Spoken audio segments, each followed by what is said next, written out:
2003 թվականի օգոստոս ամսից աշխատել եմ Սիսիանի պետական հումանիտար քոլեջ պետական ոչառևտրային կազմակերպությունը որպես իրավագիտության ֆակուլտետի դասախոս։ Մինչև 2007 թվականը աշխատավարձի հետ կապված որևէ խնդիր ՊՕԱԿ-ի հետ չի եղել, այդ խնդիրը ծագել է 2007 թվականից, երբ կազմակերպությունը չէր վճարում աշխատողին արտաբյուջե, այդ ժամանակվանից արդեն սկսեցին պարտքերը գոյանալ, իդեպ ասեմ բյուջեով նախատեսված գումարները վճարել են, բայց արտաբյուջեով նախատեսվածը չի վճարվել, իմ գործընկերները նույնպես այդ խնդրի առաջ են կանգնած եւ բավականին լուրջ գումար կազմակերպությունը պարտք է մնացել աշխատողներին, ուրեմն 2011 թվականին կառավարության որոշմամբ երկու քոլեջները վերակազմակերպվել են եւ իրավահաջորդության կարգով այսօր բոլոր իրավունքներն ու պարտավորությունները կրում է Սիսիանի պետական քոլեջ պետական ոչառևտրային կազմակերպությունը, որը 2011 թվականի օգոստոսի 31-ին լուծել է իմ հետ կնքված աշխատանքային պայմանագիրը ժամկետը լրանալու կապակցությամբ, սակայն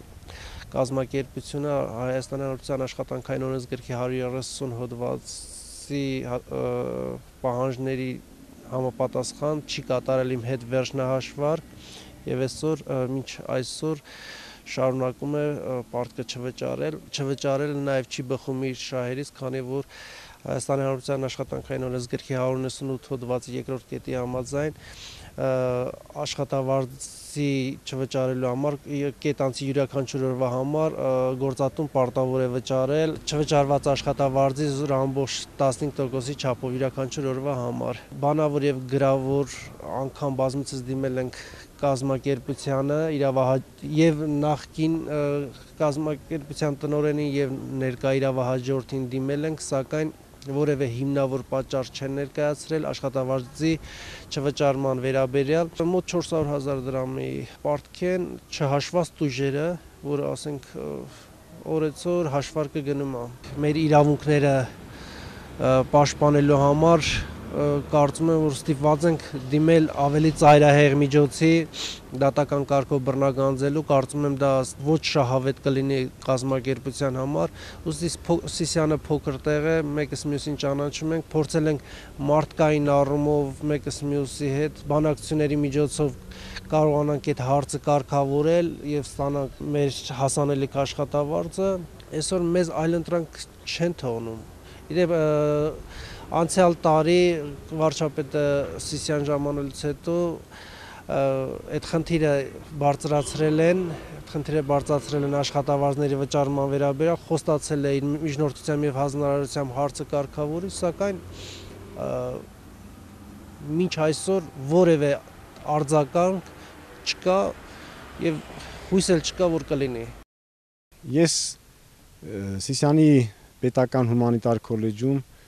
դասավանդել եմ հումանիտար առարկաներ 2007 թվականի նոյեմբերից սկսած արդեն հումանիտար քոլեջի տնօրինությունը էլ չկարողացավ մեր աշխատավարձը լիովին ուրեմն մեզ տալ եւ 25,000 դրամ աշխատավարձ էին ստանում, համարյա թե կեսը կամ մի քիչ ավելի պակաս չափով պահվում էր, չէի վճարվում։ Ու այսպես տարիների ընթացքում կուտակվել դարել է 450,000 դրամին հավասար գումար եւ արդեն տարուկես է սպասողական վիճակում եմ։ Ես սպասում եմ, որ ինքը կառավարությունը, նախարարությունը ավելի շուտ ինչ որ քայլ կձեռնարկեն, որտեղ գիտեմ, որ պարտքը կոլեկտիվին տնօրինության պարտքը 7.5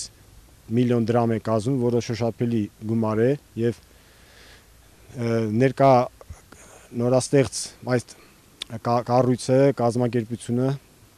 ներկայումս գործող քոլեջը չի կարող այդքան գումար տրամադրել։ Ուղղակի մնում է, որ կառավարությունը ինչ որ քայլեր ձեռնարկի այդ հարցը կարգավորի, էլի։ Մեզ համար բարապես շատ դժվար է, որ մենք ճիշտ է իրավականորեն ազատ ենք յուրաքանչյուրս դատի տալու, եւ բռնագրավելու միջոցով ստանալու այդ աշխատավարձի պարտքը, բայց նաև մարդկային գործոնը կա, մենք իրոք ներկայիս քոլեջի տնօրենին Հենզել Արաքելյանին գիտենք իբրև իր աշխատանքը գերազանց կատարող անձնավորություն, բայց հիմա մենք չենք կարող մի նախկին տնօրենությունից պարտքերը պահանջել իրենից զուտ այդ մարդկային կողմը, բարոյական կողմը մեզ հեռու է պահել դատարանի շենքից, դատարանից, բայց չգիտեմ, այդ հարցը պիտի այնուամենայնիվ լուծում ստանա, էլի։